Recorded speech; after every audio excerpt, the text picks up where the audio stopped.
नमस्कार मित्रांनो.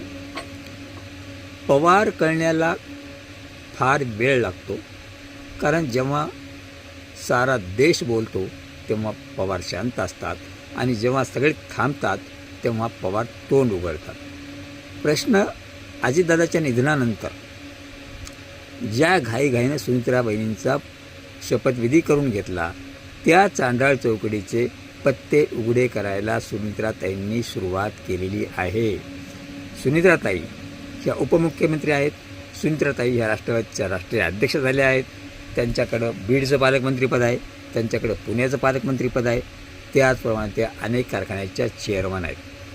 तेव्हा एवढी पदं त्यांना या चांडाळ चौकडीला गुरफाट्यात आणण्यासाठी पुरेशी आहेत. ज्याप्रमाणे रोहित पवार दररोज पत्रकार परिषदा घेऊन अजित पवारांच्या घातपाताबद्दल संशय व्यक्त करत आहेत, त्यावेळेस सुनीत्राताई चूप आहेत. तसं तर सुनीत्राताई एका महिला आमदाराच्या बोलण्यावरूनही की दादापर्यंत जाऊ दिलं नाही, आता वहिनीपर्यंत तरी जाऊ द्या, हेही त्यांच्या कानावर गेले. त्याचप्रमाणे त्यांच्या अंगाला केलेला चुकूंचा स्पर्श असेल, जय पवारला दाखवलेली जागा असेल, हे सारं काही त्या निमूटपणे पाहत आहेत. पण ती वेळ नव्हती बोलण्याची. त्यांनी आकलन केले राष्ट्रवादीमध्ये कोण कोण चांगले आहेत आणि कोण कसे आहेत याचा पूर्ण अभ्यास सुनीत्राताईंनी केलेला आहे.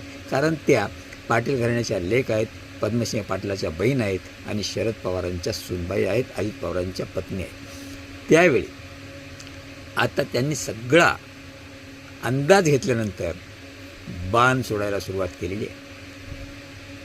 राष्ट्रवादी तुतारी असेल, घड्याळ असेल, हे काही दिवसात एक होणारच आहेत. आणि त्यानंतर या राष्ट्रवादीचा दादा हा रोहित दादाच असेल आणि तेही सुनीत्राताईच्या हातातून दादाकडे सगळे सुरू जातील यात तिळमात्र शंका नाही.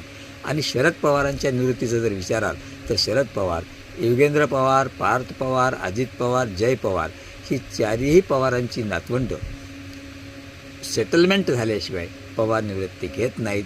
आणि यापुढे कित्येक पिढ्या या महाराष्ट्रामध्ये पवार घराण्याभोवतीच हे राजकारण फिरत राहील यात मात्र शंका नाही. तेव्हा आता सुनील तटकरे, प्रफुल्ल पटेल, धनंजय मुंडे आणि छगन भुजबळ यांची गोची झाली आहे. कारण सुनेत्राताई या एकेकाचा फास आवडण्याच्या पाठीमागे आहेत. त्यांच्या ज्या काही फायली आहेत ते आता त्यांनी आत्ताशी जवळ घेतल्या आहेत. त्यांनी आत्तापर्यंत चुप्पी साधली, पण या चुप्पी पाठीमागं जर कोण असेल तर ते शरद पवार. पहिल्या दिवसापासून सांगत होतो की शरद पवार जे बोलतात ते करत नाहीत, आणि जे करत नाहीत ते बोलतात. तेव्हा शरद पवारांची संपूर्ण पाठिंबा